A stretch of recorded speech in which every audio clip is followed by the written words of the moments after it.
All right, if you're gearing up for that AWS Solutions Architect exam, you've probably realized that data migration is a pretty big deal. But what happens when you're not just moving data, you're moving mountains of it? Yeah, your internet connection probably isn't going to cut it. That's where AWS Snowball slides in, and we're about to break down everything you need to know to nail those exam questions. So here's the game plan. First, we'll tackle the why, the huge problem that Snowball was built to solve. Then we'll get a look at the device itself. After that, we're going to walk through the whole process, from clicking order to seeing your data safe and sound in the cloud. And we'll wrap it all up with the must-know concepts, the stuff that's definitely going to show up on your exam. Okay, so first things first, why do we even need something like Snowball? I mean, don't we have the internet? Well, it all comes down to solving one massive problem, moving absolute mountains of data. Let's just jump right in with a scenario. Picture this. You're tasked with moving 100 terabytes of data to AWS. And that's not even the high end. We could be talking petabytes. Now, you look at your internet connection, even if it's a really good one, and you do the math. We're talking weeks, maybe even months. For most companies, that's not going to work. It's a total non-starter.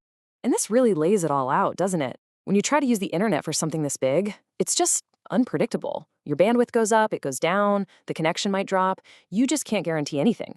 But a physical transfer, well, that's a whole different ballgame. You get a timeline you can actually count on. You can think of it as this giant, super high bandwidth pipe that just completely sidesteps the public internet. Okay, so if shipping the data physically is the way to go, what's the actual tool for the job?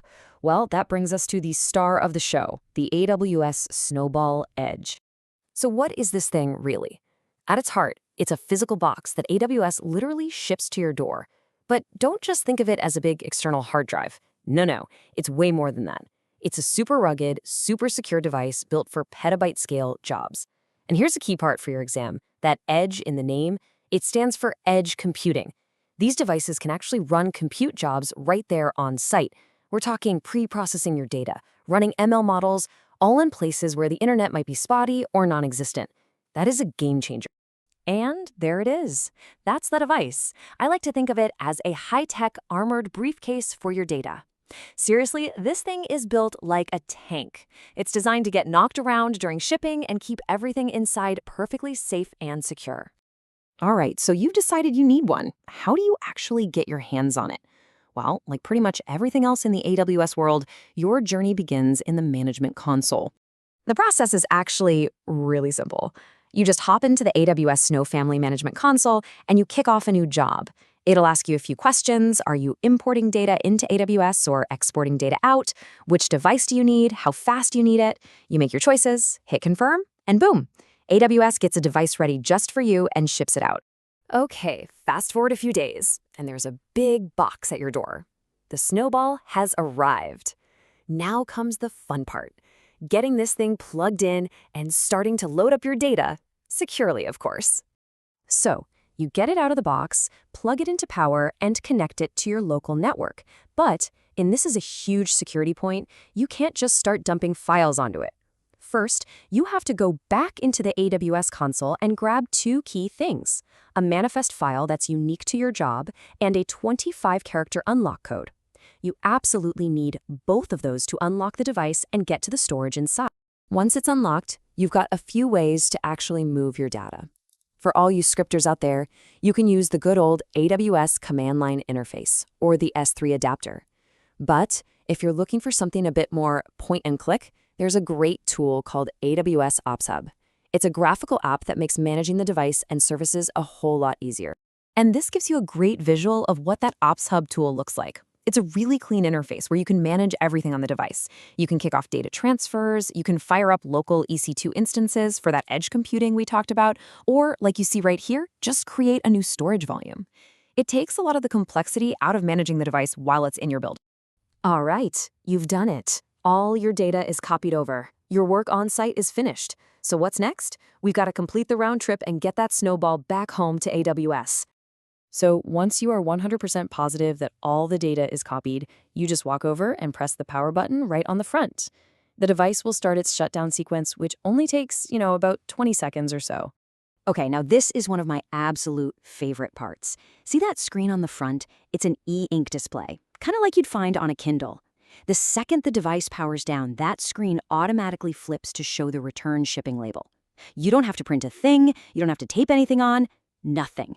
The shipping company just shows up, scans the label that's already on the device, and it's on its way back to AWS. I mean, how cool is that? It's just brilliant. So once the device gets back to an AWS facility, their team takes over. They plug it into their high-speed internal network and start pulling all your data into the S3 bucket you specified. Once that's all done and they've verified it, you'll get a notification. You can then go into the console and pull up a job completion report. This is your official proof that everything worked, and it'll tell you exactly how many files and how much data made it over successfully.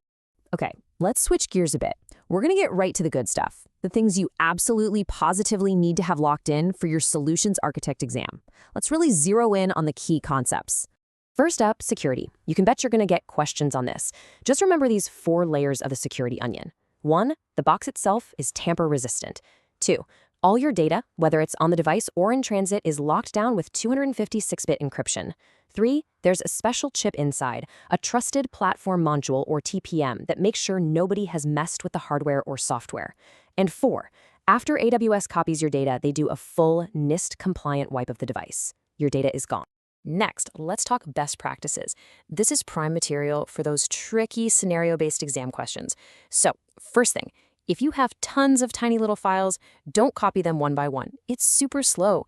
Instead, batch them up into bigger archives like a zip or a tar file. It's way more efficient. Another thing, make sure your data isn't changing while you're copying it. A static dataset is a happy dataset. And finally, here's a big gotcha to remember. You cannot export data directly from S3 Glacier or Deep Archive with a Snowball. You have to restore those objects to standard S3 first. And there you have it. That's the AWS Snowball Edge in a nutshell. It's an incredibly powerful tool for offline data transfer, and for sure, a critical service you need to understand inside and out for your exam. But remember, it's about more than just moving data from point A to point B. It's really about unlocking massive scale analytics, huge archiving projects, and even running compute jobs in places that have never had it before. So I'll leave you with this thought. Now that you know how to literally ship petabytes of data around, what kind of problems are you going to solve?